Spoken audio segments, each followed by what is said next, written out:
बार पूजा की विधि।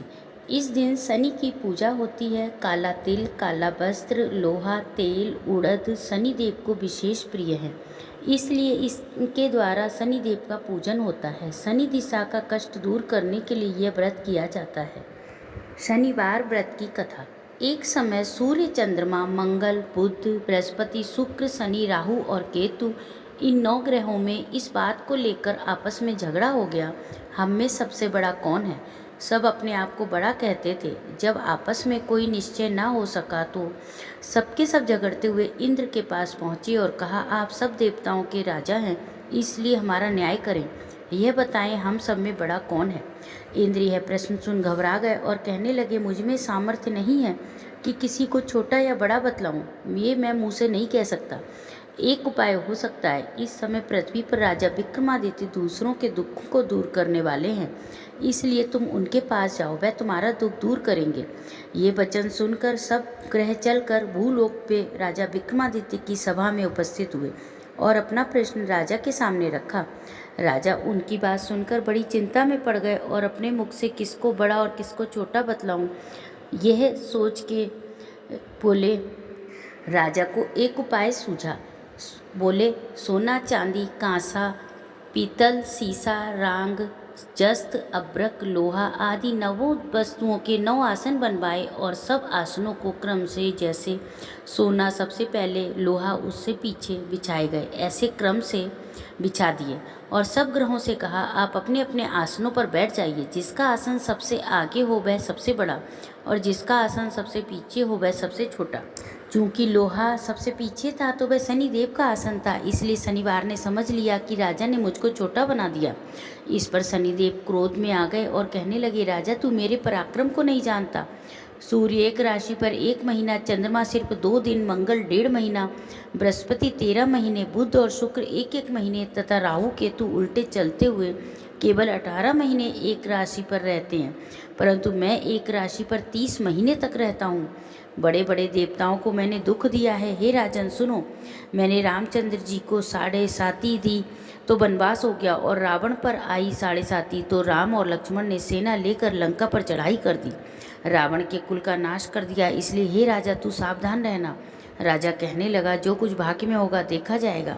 उसके बाद अन्य ग्रह तो बड़ी प्रसन्नता के साथ चले गए। शनिदेव क्रोध के साथ वहाँ से सिधारे। कुछ काल व्यतीत होने पर राजा को शनि की 7.5 की दशा आई तो शनिदेव घोड़ों के सौदागर का रूप धर के अनेक तरह के सुंदर घोड़ों सहित विक्रमादित्य की राजधानी उज्जैन में आए। जब राजा ने घोड़ों के सौदागर के आने की खबर सुनी तो अपने अश्वपाल को अच्छे अच्छे घोड़े खरीदने की आज्ञा दी। अश्वपाल अच्छी अच्छी नस्ल के घोड़े देखकर उनका मूल्य सुनकर चकित हो गया और तुरंत राजा को खबर दी। राजा उन घोड़ों में से एक अच्छा सा घोड़ा चुनकर सवारी के लिए चढ़ा। राजा के घोड़े की पीठ पर चढ़ते ही वो इतनी तेज भागा कि राजा उसको बस में ना रख सका और घोड़ा बड़े भारी जंगल में जाकर राजा को छोड़कर अंतर्ध्यान हो गया। इसके बाद राजा अकेला जंगल में भटकता रहा। कुछ देर के बाद राजा भूख प्यास से दुखी हो भटकते भटकते ग्वाले को उसने देखा। ग्वाले ने राजा को प्यास से व्याकुल देखकर पानी पिलाया। प्यास शांत होने पर राजा ने समीप के शहर का मार्ग पूछा तो ग्वाले ने सीधा मार्ग बता दिया। राजा की उंगली में अंगूठी थी, वह उसने निकाल कर प्रसन्नता के साथ ग्वाले को दे दी और स्वयं ग्वाले के द्वारा बताए गए मार्ग पर चल दिया। शहर में पहुंचकर एक सेठ की दुकान पर जाकर बैठ गया और अपने आप को उज्जैन का रहने वाला बताकर अपना नाम बीका बताया।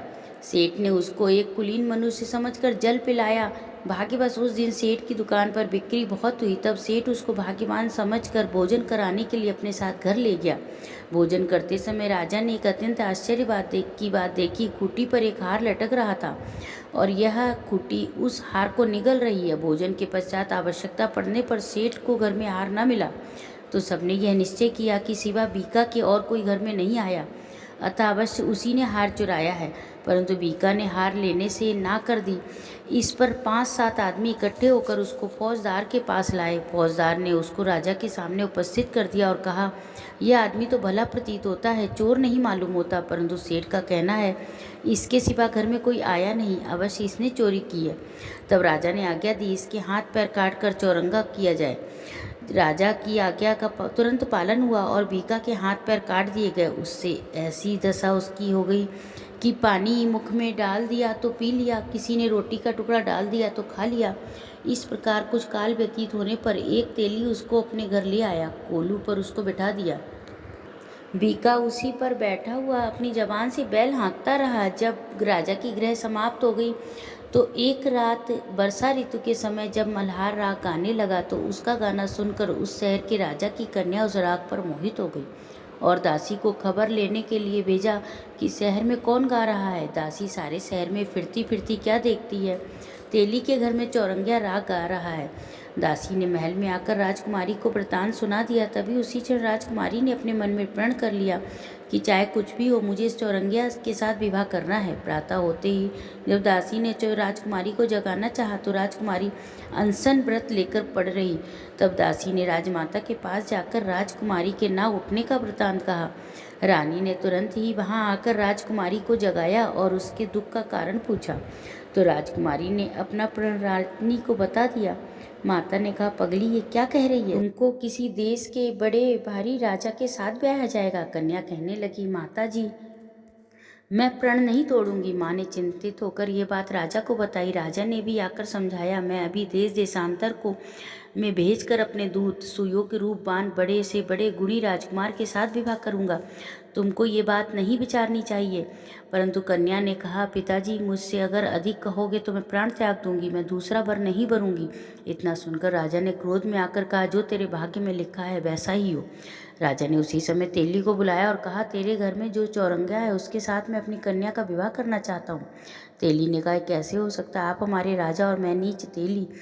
परंतु राजा ने कहा, भाग्य के लिखे को कोई नहीं टाल सकता, घर जाकर विवाह की तैयारी करो। तब तेली अपने घर जाकर विवाह की तैयारी करने लगा। राजा ने उसी समय तोरण और दम लगवाकर अपनी राजकुमारी का विवाह विक्रमादित्य के साथ कर दिया। रात्रि को जब विक्रमादित्य और राजकुमारी महल में सोए तो आधी रात के समय शनिदेव ने विक्रमादित्य को सपना दिया। कहा, मुझे छोटा बतलाकर तुमने कितने दुख उठाए। राजा ने अनेक प्रकार से क्षमा मांगी। शनिदेव ने प्रसन्न होकर विक्रमादित्य को हाथ पैर दिए। तब विक्रमादित्य ने प्रार्थना की, महाराज जैसा दुख आपने मुझको दिया किसी को न देना। शनिदेव ने कहा, राजन तुम्हारी प्रार्थना स्वीकार है। जो मनुष्य मेरी कथा सुनेगा उसको मेरी दशा में कभी किसी प्रकार का दुख या क्लेश प्राप्त नहीं होगा। जो नित्य मेरा ध्यान करेगा, चींटियों को आटा डालेगा, उसके सब मनोरथ पूर्ण होंगे। इतना कहकर शनिदेव अपने धाम को चले गए।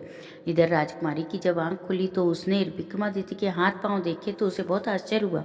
उसको आश्चर्यचकित देखकर राजा ने अपना समस्त वृतांत कहा और यह भी बताया कि मैं उज्जैन का राजा विक्रमादित्य हूँ।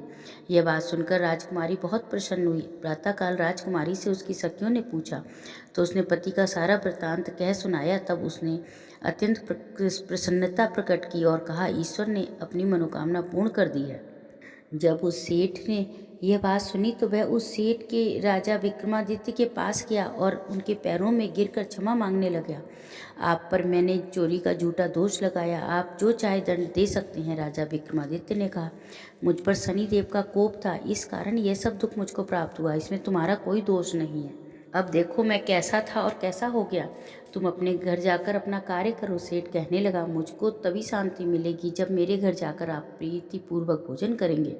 तब सेठ ने अपने घर ले जाकर अनेक प्रकार के सुंदर भोजन और पकवान बनवाए और बड़ी खातिरदारी के साथ राजा विक्रमादित्य को प्रीति भोज कराया। जिस समय राजा भोजन कर रहे थे तब एक आश्चर्य की बात राजा ने सबको दिखाई। जो खूंटी पहले हार को निगल रही थी वह हार उगल रही थी।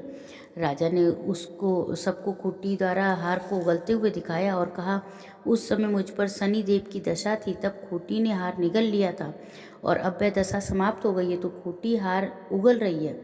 जब भोजन समाप्त हो गया तो सेठ ने हाथ जोड़कर बहुत सी मोहरें राजा को भेंट की और कहा, मेरे श्री कंबरी नामक एक कन्या है, उसका पाणी ग्रहण आप ही करें। इसके बाद सेठ ने अपनी कन्या का विवाह राजा के साथ कर दिया और बहुत दान दहेज दिया।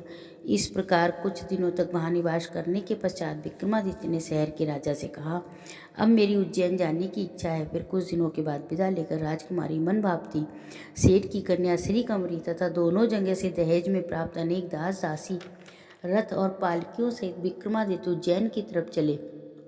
जब शहर के निकट पहुँचे और पुरवासियों ने राजा के आने का संवाद सुना तो समस्त उज्जैन की प्रजा अगवानी के लिए आई।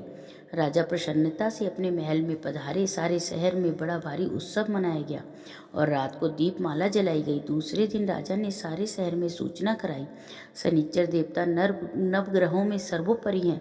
मैंने इनको छोटा बताया और मुझको दुख प्राप्त हुआ। इस प्रकार सारे शहर में सदा शनिश्चर की कथा और पूजा होती रही। सभी अनेक सुखों को भोगते रहे। जो कोई शनिश्चर की कथा पढ़ता सुनता है और दूसरों को सुनाता है उसके सब दुख दूर हो जाते हैं। बोल श्री शनिदेव महाराज की जय। शनिदेव की आरती। जय जय श्री शनि भक्तन हितकारी, सूरज के पुत्र प्रभु छाया महतारी। जय जय श्री शनि भक्तन हितकारी, श्याम अंग वक्र दृष्टि चतुर्भुजधारी। नीलांबर धार नाथ गज की अबसारी। जय जय श्री शनि भक्तन हितकारी, कीट मुकुट शीश राजत दीपक है ललारी।